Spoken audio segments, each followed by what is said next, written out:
The UFC has announced several upcoming fights, and I'm actually really excited about them, and I want to talk about it. So let's get into it.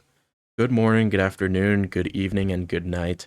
This is MMA 365, the greatest UFC news YouTube channel. So be sure to subscribe, especially because Shamil Gaziev has requested the finest meal from world-renowned chef Alexander Volkanovski. But Volk needs help in the kitchen.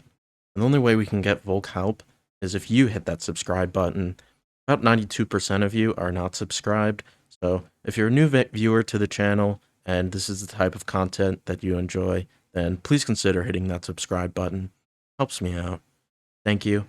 Um, so I want to talk about this. The UFC announced three upcoming fights during Saturday's card. The first one being Joshua Van versus Tatsuro Taira on April 11th in Miami. And I think it's important to mention this was announced as the co-main event for this night. So that implies that there will be another championship fight to be announced for April 11th. I'm heavily suspecting it will be either a lightweight championship or light heavyweight championship, excuse me, or an interim heavyweight belt. I feel like Alex Pereira will be involved somehow. Either he's fighting Carlos Olberg in light heavyweight, or he fights Cyril Gahn as an interim for the heavyweight belt. Um, but I think it's nice knowing that there's more hope that this card is going to be loaded. You like cards with two championship fights. And this fight, I think, will be a lot of fun.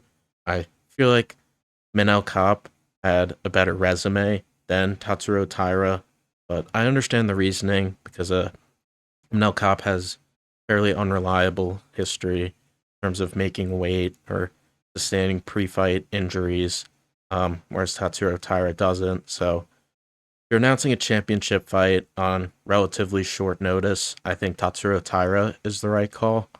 And then Manel Kape, he could fight the winner of this if Alexander Pantoja is not ready, which hopefully he is. All the best to Alexander Pantoja in his recovery. But yeah, I think this is good matchmaking, and I'm very happy about this. We like Joshua Van. We like Tatsuro Taira. Next fight I want to talk about. This is announced April 4th in the Apex, and this is announced as the main event. Renato Moicano will be fighting Chris Duncan, and I think this is great matchmaking. I think this should be a very entertaining fight, but I do not think this should be a main event.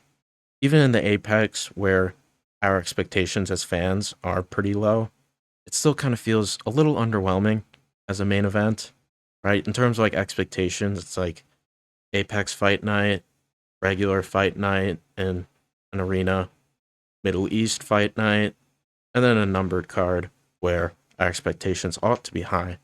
But this feels like a co-main event to me. Um, so yeah, it does feel a little bit underwhelming that unlike Joshua Van versus Tatsuro Taira, that there isn't a greater hope, right? Like this is the match with the most stakes that we're getting on April 4th. Um, but I do think this should be a fun fight. I think this is good matchmaking because Chris Duncan, he deserves a chance at the rankings. He's on a 4-fight winning streak, and most, if not all of them, have been finishes. Fought against Terrence McKinney at the end of the year, and he passed that test, which is not easy because McKinney fights with so much pressure in round one. But Chris Duncan outlasted Terrence McKinney, who Terrence McKinney looked great for 2 minutes, and then Duncan took over. And as for Renato Moicano, he definitely deserves, in my opinion, someone lower ranked than him. So, thumbs up on matchmaking, but a little bit questionable placement. And that's also how I feel about the last fight that got announced. Sean Brady and Joaquin Buckley will be headlining another fight night, also in the Apex, this being a few weeks later, April 25th. And this is a great fight. I have no complaints.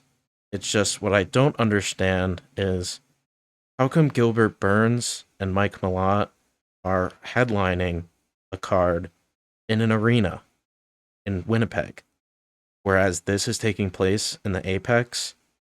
I feel like this kind of fight could be fought in an arena just fine. I feel like if this card was announced as the main event for that card in Canada, that would be great. I think this fight is kind of above the Apex. So I but I do like the matchmaking. As for Sean Brady, he kind of lost all of his aura in a span of 25 minutes on that card in November. The very brutal because Brady's signature win, Leon Edwards and Carlos Prates knocked him out. And then the very next fight, Sean Brady got colded by Michael Morales. Just one of the worst 25, at most 30 minutes for any UFC fighter that I've ever seen. And as for Sean Brady, he really needs a rebound. There were rumors of him going down to lightweight to fight someone like Dan Hooker, but I think Brady will be fine at welterweight. I mean, looking at him, I really don't know how he could possibly ever weigh 155 pounds.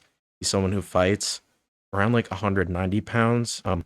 California State Fighting Commission released the actual weigh-in numbers on the day of the fight, and Sean Brady puts on a lot of weight in between the weigh-ins and the actual fight day.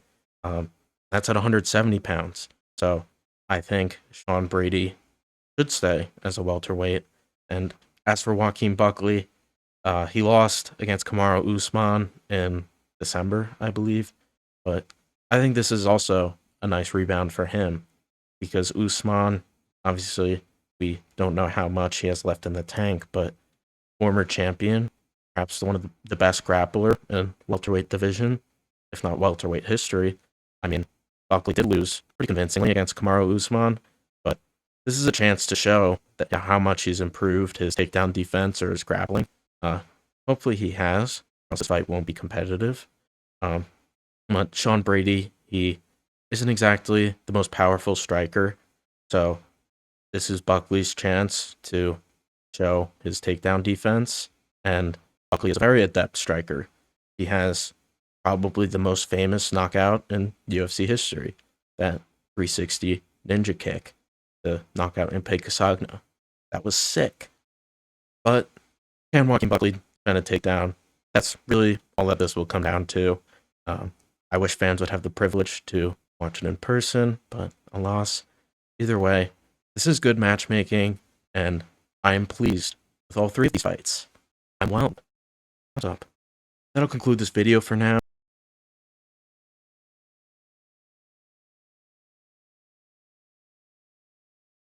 Be sure to subscribe so that you can help Alexander Volkanovski cook up a delicious 3-course meal for Shamil Gaziev.